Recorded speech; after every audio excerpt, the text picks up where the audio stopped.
औज़ुबिल्लाहिमिनश्शैतानिर्रजीम बिस्मिल्लाहिर्रहमानिर्रहीम। आज हम इस वीडियो में INVT CHF 100A के VFD की कंट्रोल वायरिंग में सिंक एंड सोर्स के कंसेप्ट को समझेंगे। सिंक एंड सोर्स का कंसेप्ट पहले समझना होगा कि बेसिकली कंसेप्ट है क्या। सिंक मोड में जो करंट का पाथ होता है वो लोड टू ग्राउंड की तरफ होता है और सोर्स मोड में करंट का path voltage source to load की तरफ होता है।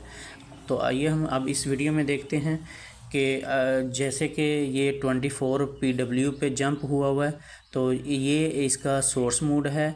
और जितने इसके अब अगर हम सोर्स मोड में इसकी वायरिंग करेंगे तो प्लस 24 वोल्ट और PW का हम जंप कर देंगे और इसके जितने डिजिटल इनपुट सिग्नल होंगे उस पर हम नेगेटिव का सिग्नल देंगे।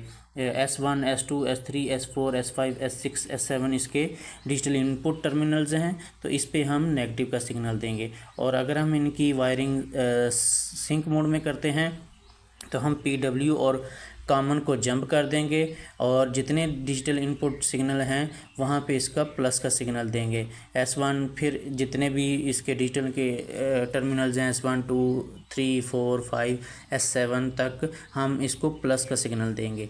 बेसिकली यही इसका एक कंसेप्ट होता है कि हमने जो VFD के कंट्रोल वायरिंग्स हैं वो सिंक मोड में करनी है या सोर्स मोड में करनी है।